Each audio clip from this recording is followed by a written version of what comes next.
4900 करोड़। जी हाँ दोस्तों, आप कुछ गलत नहीं सोच रहे हैं।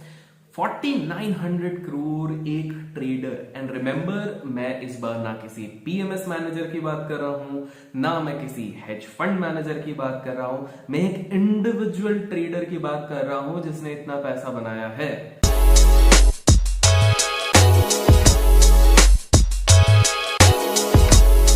एक अच्छी बात यह है कि इनका ओरिजिन इंडिया से हुआ है, भारतीय हैं बट रहते विदेश में हैं, well settled out there. But क्या आप सोच सकते हैं एक इंडिविजुअल ट्रेडर जिसने अपने ट्रेडिंग करियर में 4900 करोड़ बनाया है।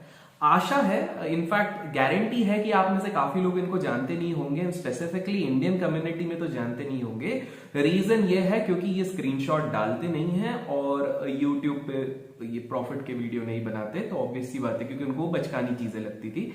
बट इतिहास गवाह है कि इस तरह के काफी सारे लोग हमारे इर्द गिर्द अवेलेबल हैं। बस जानना जरूरी है कि ये लोग क्या करते थे, कैसे करते थे और क्यों इतने सक्सेसफुल हो पाए।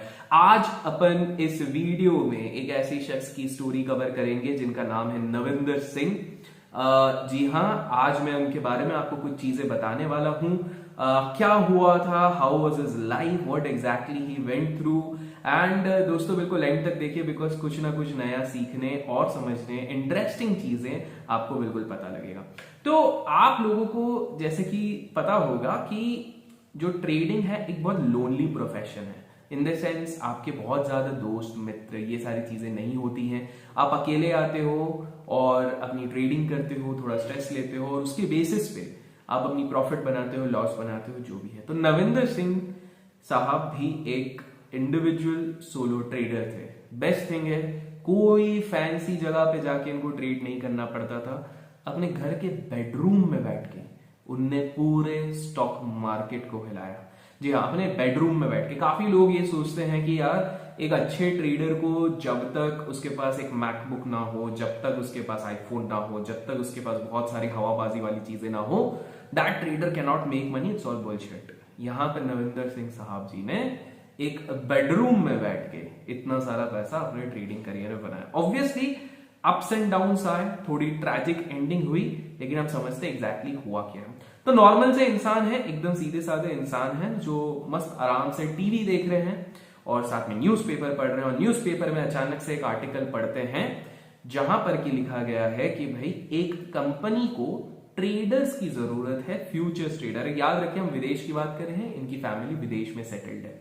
सो अब ये देखते हैं, अब वेले थे उस समय पे और पढ़ाई हो चुकी थी, कुछ इंटरेस्टिंग किक वाली चीज ढूंढने की कोशिश कर रहे थे। तो उन्होंने सोचा चलो ठीक है भैया, अच्छा प्रोफेशन लग रहा है, फ्यूचर ट्रेडिंग एक्साइटिंग लग रहा है, जाके देखते हैं कैसा होता है।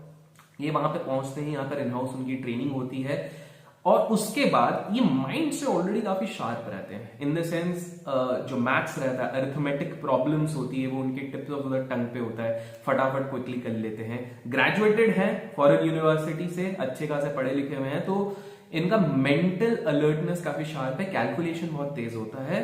एंड ट्रेनिंग के बाद इनको एक चीज समझ में आ जाती है कि शायद ट्रेडिंग एक ऐसी चीज है जहां से कि मैं एक अच्छी डिसेंट लिविंग बना सकता हूं। तो यहाँ पे वो ट्रेडिंग की शुरुआत करते हैं। ट्रेडिंग में ठीक ठाक पैसा बनाना भी शुरू कर देते हैं। अब ये ठीक ठाक धीरे धीरे करके प्रॉफिट लॉस करके नेट और नेट अच्छा खासा प्रॉफिट बनने लग जाता है। अब यहाँ पे क्या होता है कि जब वो ट्रेडिंग फ्लोर पे बैठते हैं, ट्रेडिंग डेस्क पे बैठते हैं अपने कंपनी के, तो ऑब्वियसली काफी सारे आसपास जो इर्द गिर्द लोग रहते हैं वो ताका झांकी करते हैं। जैसे कि नॉर्मल लोगों का इंटरेस्ट रहता है ना कि दूसरे के जीवन में क्या चल रहा है, तो वैसे वो जाके देखने की कोशिश करते हैं कि भाई क्या चल रहा है। And they are quite astounded, they are amazed to see the sort of results which this guy is making. जिस तरह का प्रॉफिट ये बना रहा है, वो लोग हैरान है कि भैया ये तो दिन दिन के 20-20, 30-30, 50-50 लाख रुपए बना रहा है। तो प्लस क्या होता है कि जैसे एक नॉर्मल मार्केट में और नॉर्मल लोगों की जो बोल सकते हैं हम, एक हैबिट रहती है टू डिस्कस कि क्या लग रहा है कल क्या होगा मार्केट, ओहो उसका क्या होगा, DHFL ले लूं क्या, यस बैंक ले लूं क्या। This sort of discussions used to distract him. काफी ज्यादा उसको ये चीज डिस्ट्रैक्ट कर रही थी कि यार इतना सारा डिस्कशन हो रहा है। तो उसने अपने कंपनी के जो ऊपर वाले थे उनसे परमिशन लेके डिसाइड किया कि बेटर है कि मैं अपना जो टेबल है वो थोड़ा साइड में रखूं।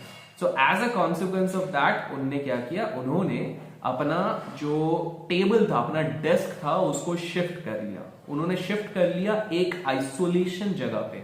अब यूजुअली क्या होता है, ट्रेडर्स जो कंपनीज में काम करते हैं वो एक्शंस को अवॉइड करने के लिए वो लोग क्या करते हैं, हेडफोन्स लगा लेते हैं, ईयरफोन्स लगा लेते हैं। इनने तो प्रॉपर नॉइज ब्लॉकर्स लगा दिए कि मेरे को आसपास का कुछ सुनाई ना दे, मैं इधर फोकस कर पाऊं। लॉन्ग स्टोरी शॉर्ट, उधर ही उनने अपने पर्सनल अकाउंट में अपने अर्ली 20s से लेके मिड 20s तक 12 करोड़ रुपए के आसपास कमा लिए थे, 12 करोड़।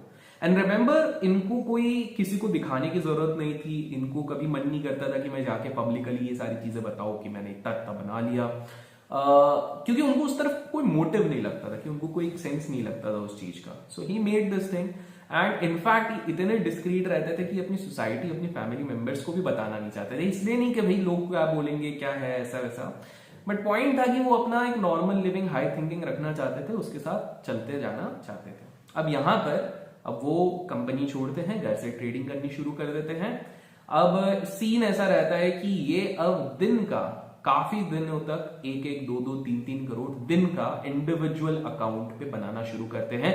और फिर 2010 का मई का महीना आता है। यहां पर अचानक से बाजार 15 मिनट में क्रैश हो जाता है और फिर वहां से रिकवर भी हो जाता है। बेसिकली दोस्तों इसको कहते हैं फ्लैश क्रैश, और एक किताब भी है फ्लैश क्रैश करके ही नाम है उसका, उसमें भी इनके बारे में बताया गया है।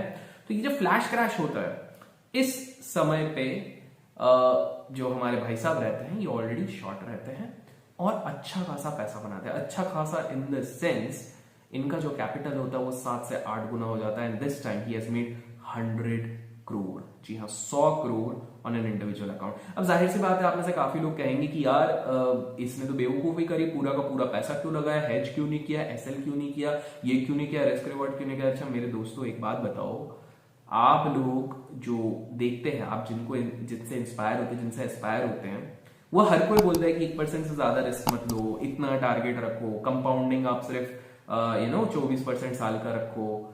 बट फिर आप हैरान हो जाते हो जब आप खुद देखते हो कि यार हमको 24% बोल के ये तो खुद 200% का रिटर्न बना रहे हैं, हमको ये इतना सा बोल के 1% का रिस्क बोल के खुद 10% का रिस्क ले रहे हैं।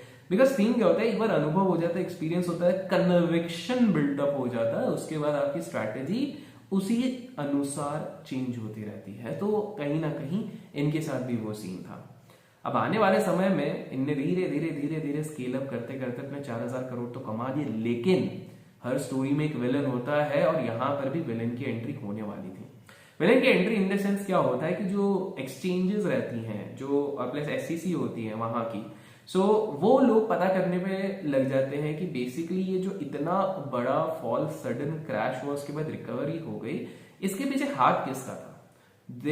जब वो बहुत ज्यादा खोदम खाली करते तब भी कुछ खास नहीं निकलता है, लेकिन उसी समय दूर एक छोटे से ट्रेडिंग फर्म में बैठा हुआ एक ट्रेडर जब अपने एल्गो ट्रेड्स चलाता है तो उसको कुछ अजीब दिखता है, और वो अजीब कुछ नहीं, वो नविंदर के ट्रेड्स अपने लॉग्स में देखता है, और वहां से एक नया चैप्टर शुरू होता है। दोस्तों यहाँ पे क्या होता है कि जैसे ही फिर अब एक्सचेंज को खबर दी जाती है, रेगुलेटर को खबर दी जाती है, रेगुलेटर खोद के निकालता है और उसको कहीं ना कहीं एक बलि का बकरा मिल जाता है कि वो फ्लैश क्रैश किसके कारण हुआ था, वो इस बंदे के कारण हुआ था, नविंदर के साथ एक बहुत ही, उस दिन जिस दिन ये क्रैश हुआ था उस दिन कुछ सीन इस प्रकार से था कि उन्होंने बहुत सारे अपने ऑर्डर्स लगा दिए थे, और उसके बाद करीब करीब 1-1:30 बजे के आसपास कुछ समय था जब उनकी माताजी ने उनको बुलाया खाने के लिए। कुछ बना होगा, पूड़ी सब्जी कुछ बना होगा, अच्छा लगता होगा तो चले गए होंगे। तो अब उनकी माता ने बुलाया, तो उस टाइम पे क्या हो गया, उनने एक ही साथ सारे अपने जो पेंडिंग ऑर्डर्स थे और सारे इस तरह के ऑर्डर्स थे वो सारे कैंसिल कर दिए, और एक रिपल इफेक्ट पड़ा उनको खुद को, मतलब वो तो गेम की तरह ले रहे थे, बट एक इंडिविजुअल लेवल पे, एक इंस्टीट्यूशनल साइज के कैपिटल पे वो खेलने लग गए थे, और वो कुछ नहीं से वो कैपिटल बनाए थे, ये चीज याद रखिए। तो जो लोग पहली बात तो बहाना करते हैं ना कि यार पैसा नहीं है, पैसा नहीं है, बहुत सारे एग्जाम्पल्स है जिनके पास पैसे नहीं थे, उनने वहां से बनाया, दैट्स नंबर 1। दूसरी चीज है, उनने एक चीज समझ ली थी कि जब लेमन ब्रदर का क्राइसिस हो गया था 2008-9 के आसपास, तो उस क्राइसिस के बाद एचएफटी ट्रेडर्स का एक पूरा वेव आ गया था, हाई फ्रीक्वेंसी ट्रेडर्स जो प्रॉप डेस्क पे बैठते हैं, मतलब जितने सेकंड माइक्रो सेकंड में आप लोग सोचते हैं कि मैं अपना ये ट्रेड ले लूं, इसको एंटर करूं, तब तक उनका ट्रेड जाके एंटर होके एग्जिट भी हो जाता है। इस प्रकार के ट्रेडर्स हो चुके थे।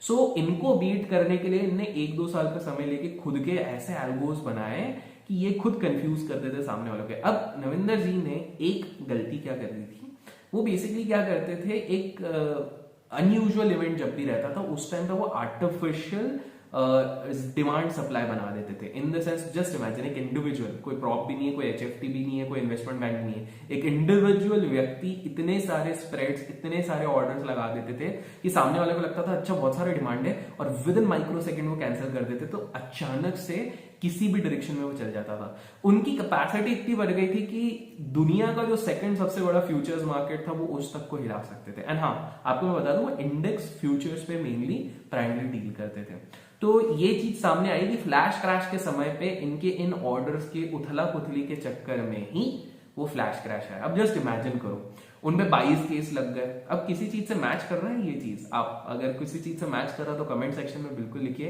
एक कहीं से नहीं आने वाला बंदा अचानक से ऊपर पहुंचता और उस पर 22 केस लगा देते हैं, और एक बंदे पे, जी हाँ, एक बंदे पे पूरे क्रैश का जिम्मेदारी लगा देते हैं। अब मेरा ये सवाल है, आप लोगों से भी है, कमेंट सेक्शन में बिल्कुल लिखिए, आपको लगता है एक बंदे ने हिलाया होगा? मतलब क्या ये प्रॉप डेस्क, एफआईआईज और वहां के डोमेस्टिक इन्वेस्टर्स वो क्या सब बेवकूफ थे? They didn't know anything.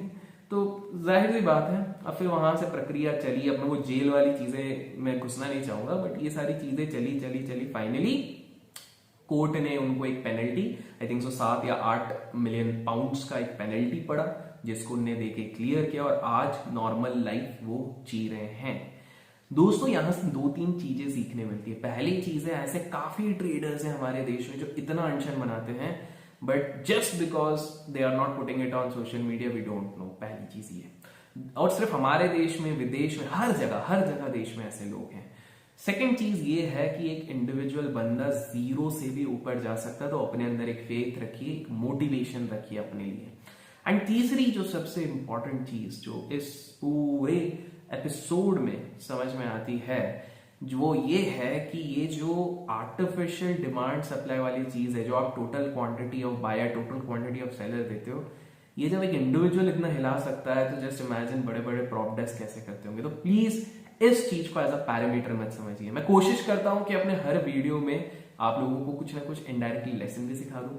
अगर आपको कुछ भी पसंद आता है दोस्तों, लाइक जरूर कीजिए, बिकॉज लाइक करने से और प्रोत्साहन मिलता है कि आपके लिए और अच्छे वीडियो बनाए। कुछ भी पसंद आया तो लाइक कीजिए, शेयर कीजिए अपने दोस्तों के साथ, सब्सक्राइब कीजिए इस चैनल को अगर अभी तक नहीं किया। Keep learning, keep growing, keep investing and keep trading.